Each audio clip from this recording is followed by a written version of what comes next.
welcome back to Snetterton after the BikeSocial Sprint Race that kicked off the 5th round of the Bennetts British Superbike Championship and a very hard-fought 3rd place in the opening race of the weekend for McCann's Yamaha. Jason, earlier on you said you knew it was going to be a tough race out there, but did you think it was going to be that tough? And talk us through the last lap, because it was pretty hectic before you were able to grab the 3rd place from Glenn on the line. Yeah, it was a good race for us. I had a bit of I had an issue on the first lap into turn 2. I went back to first gear and the rear of the bike just locked up on me, so I wasn't sure what was going on with that. Settled back in and it seemed to come good, but I knew my best chance was being in front. Once Glenn came by, Tommy came by and Josh, I knew it was going to be a bit tough. But I could see everyone was struggling a little bit, maybe with the front tyre. Everyone was running wide a little bit, so I thought if I just hang in for as long as I can, stay as close as I can, you never know what can happen. And then Josh passed Glenn at the last corner. He got a bad run out and I managed to pass him. So yeah, really happy. I said it before, not normally happy with 3rd, but really happy with 3rd here because it's not so easy. And looking ahead to tomorrow, the races are longer. Obviously, we've seen here that everyone's in the mix. 3 different manufacturers, 3 different teams starting the weekend with a podium. How much are you looking forward to tomorrow, and what do you think about tomorrow's races, given that they'll be longer? Yeah, I think we can improve the bike a little bit, especially in that race, just seeing where I was fast and where I was slow. I think the longer race could be good if we can find a little bit more grip. But yeah, we'll just do our thing, keep working away at it, and I'm sure we'll have a couple of good races tomorrow. Thank you, Jason. Cheers, guys.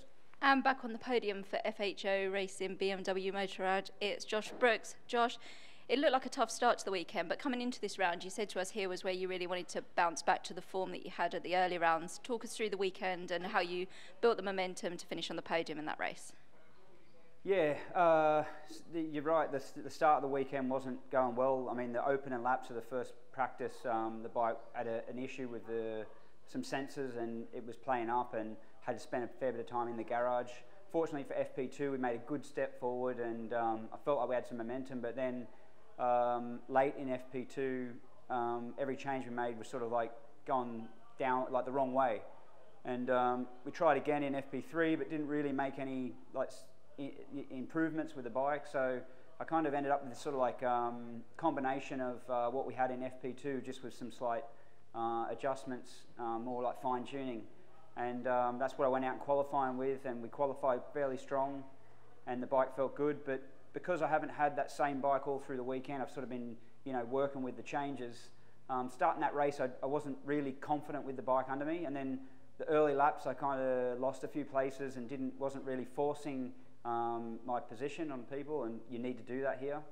And then as the race sort of got on, I got more relaxed with the bike and understood it better, and it was staying really consistent. The tyre grip was good, and I had a few moments, you know, I mean, like we all do, that, you know, spinning the tyre a little, but nothing that I couldn't manage. And I thought, you know, that I would just have to settle for 3rd at one point. When I got past Jason, it looked like Glenn and Tommy were too far away, but I actually managed to close them up because they were fighting each other as well, and then my pace was good at the end. So in the final turn, you know, I didn't have that planned, but, you know, I kind of got to the point where I was going around Coram and I could see, you know, an opportunity. So I just sort of like rode around the outside of Glenn and then waited for him to brake, and I just sort of parked it at the apex and was able to make the pass. And yeah, just pleased for all the team and the sponsors and everyone that's a supporter to be back on the podium. And you know, fair credit to Tommy. He rode a brilliant race and deserved the win.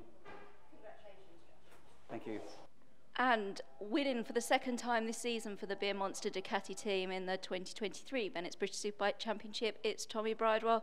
Tommy, it's the first time this year, to be fair, that we've seen you and Glenn go toe-to-toe in a race. It's either been one or the other, there or thereabouts, but that was a really tough race and you really had to fight for that one. Talk us through it, because it was all pretty hectic. There were a couple of times where you got very close, the incident with Tito and then some overtakes with Glenn.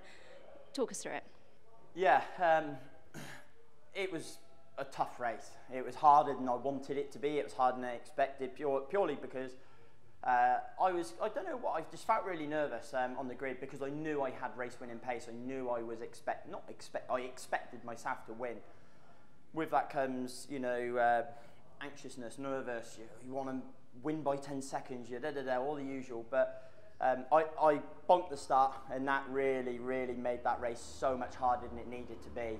The ideal scenario was a nice clean start, get away at the front, conserve a bit of energy, save my tyre, and off I go at the end. And that was the plan, and it worked out the opposite. So I just had to work hard. You know, I knew I could make passes, but I didn't know where I could make. I rode on my own all weekend, so I didn't know where I was fast or slow compared to other riders. So as I was chipping away, getting through the riders, and then obviously had a fair coming together with Tito.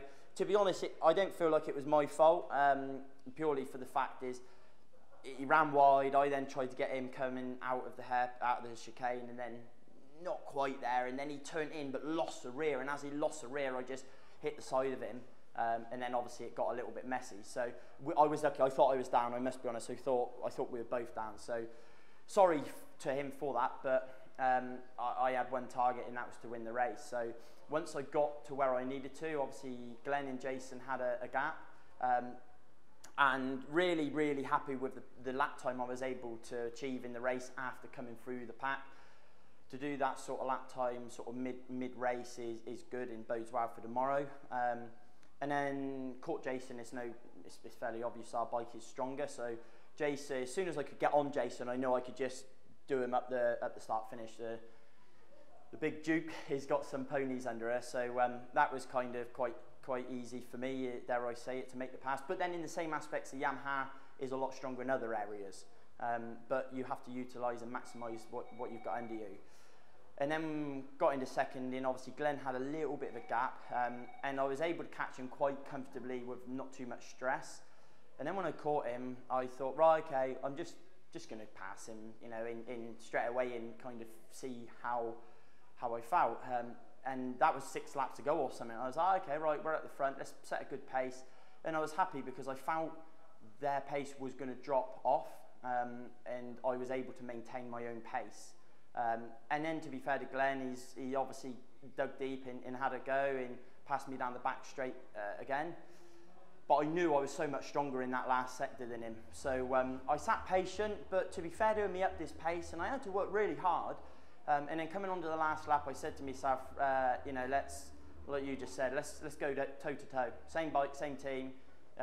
May the best man win. And I just got a good run on him onto the back straight.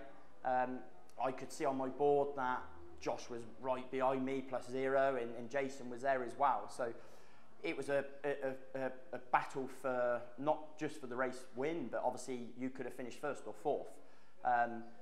So yeah, I know I had to pass Glenn. I was more thinking about lunging him in the last corner because he's really slow around that last sector. And then, to be honest, I got the run. I was like, do you know what, let's just go now. It's hard to pass in that last sector, so let's just do it now. And that's what I done. Good run out, good run through the bum hole, round through Coram, and then I defended into the left because I also knew once the Duke does pick his feet up and go, there's not much that's going to drag it to the line. So credit to the team. Really happy for them. Really happy for myself because I've won many races at Alton Park, in Cadwell, in places, but I've never won here at Snet.